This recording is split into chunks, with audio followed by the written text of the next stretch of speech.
ભરૂચ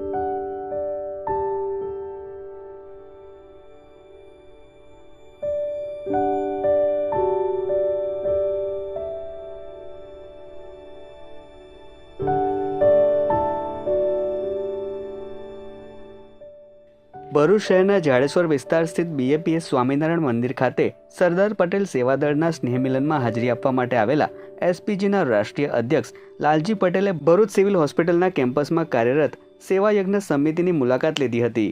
આ પ્રસંગે એસપીજીના રાષ્ટ્રીય અધ્યક્ષ લાલજી પટેલે જણાવ્યું હતું કે સેવાયજ્ઞ સમિતિ દ્વારા ગરીબ અને જરૂરિયાતમંદ દર્દીઓ માટે ભોજન અને આરોગ્ય ક્ષેત્રે ખૂબ જ સારી સેવા કરવામાં આવી રહી છે. ત્યારે સરદાર પટેલ ગ્રુપ સેવા કાર્યમાં સહભાગી બનશે અને ભવિષ્યમાં જરૂર જણાય સહાય પૂરી પાડવામાં આવશે. અહીંયા જે દર્દી છે એમને દુનિયાના અલગ અલગ પ્રકારના રોગો થયેલા છે.